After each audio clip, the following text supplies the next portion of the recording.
दोस्तों आज का हमारा टॉपिक है यूपी बोर्ड सॉल्यूशन क्लास 12 साहित्यिक हिंदी रस। तो दोस्तों आज की वीडियो में हम श्रृंगार रस को पढ़ेंगे, इसका उदाहरण, इसके स्थायी भाव, अनुभाव, उद्दीपन सभी को पढ़ेंगे। तो देखिए पहले देख लेते हैं अस्थायी रस क्या होता है, सॉरी हमारा श्रृंगार रस क्या होता है। हमारा हेडिंग है क्या, श्रृंगार रस। ये हमारे बोर्ड एग्जाम के लिए बहुत ही इंपॉर्टेंट है, देखिए लगातार पूछा गया है। तो देखिए श्रृंगार रस का अस्थायी भाव रति यानी प्रेम है। रति का सामान्य अर्थ है प्रीति।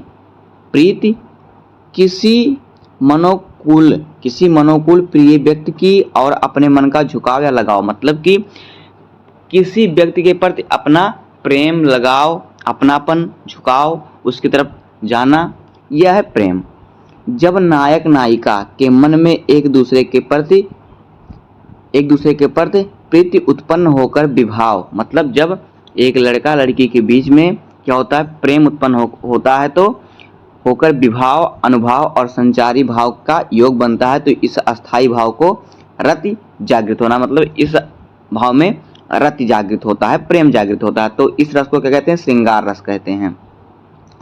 इसके अंतर्गत पति पत्नी अथवा नायक नायिका का वर्णन होता है। इसमें पति पत्नी के बीच प्रेम संबंध या फिर नायक नायिका के बीच प्रेम संबंध का वर्णन किया जाता है।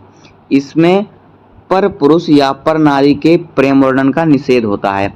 इसमें प्राय पुरुष या प्राय स्त्री के लिए कोई जगह नहीं होती। श्रृंगार रस का अवयव इस प्रकार से हैं, देखिए श्रृंगार रस का अस्थाई भाव देखिए क्या होता है। जो श्रृंगार रस का अस्थाई भाव होता है रति। आलंबन विभाव होता है नायक और नायिका। उद्दीपन विभाव क्या होता है, आलंबन का सौंदर्य, प्रकृति, चांदनी, वसंत ऋतु, वाटिका, संगीत इत्यादि। और फिर देखिए अनुभाव क्या है, इसमें स्पर्श, आलिंगन, अवलोकन, कटाक्ष, मुस्कान, अश्रु इत्यादि, मतलब स्पर्श छूना, और फिर अवलोकन देखना, मुस्कान का मतलब हंसी, अश्रु का मतलब आंसू। संचारी भाव देखिए क्या है, इसमें निर्वेद, हर्ष, लज्जा, जड़ता, चपलता, आशा, स्मृति का अर्थ होता है याद, आवेग, उन्माद, रोदन इत्यादि।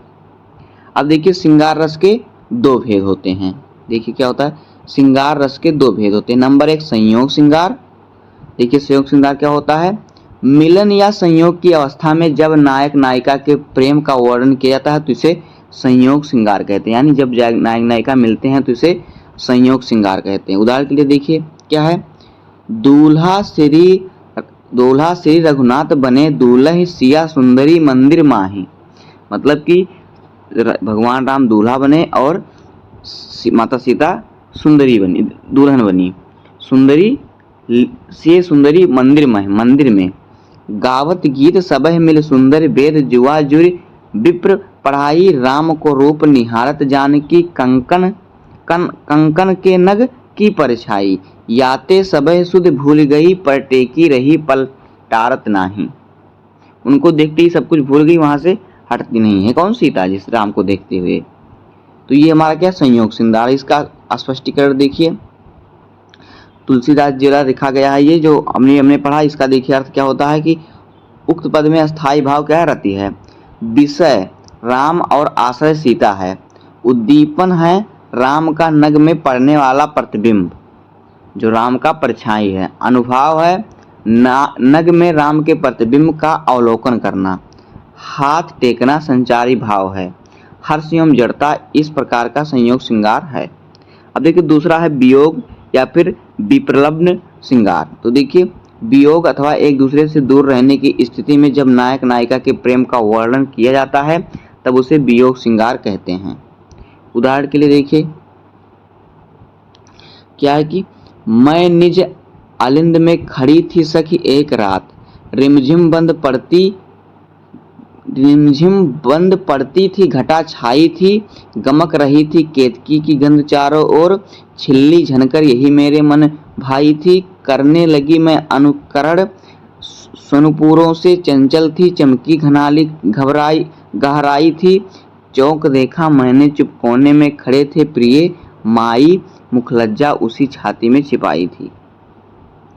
इसका स्पष्टीकरण देखिए, ये जो है मैथिली सर द्वारा लिखा गया है ये पद। तो देखिए इस पद में अस्थाई भाव रति है, आलंबन है उर्मिला, उद्दीपन है घटा, बूंदे, फूल की गंध और झिलझिलियों की झनकार। अनुभाव है छाती में मुख को छिपाना और संचारी भाव है हर्ष, लज्जा एवं स्मृति।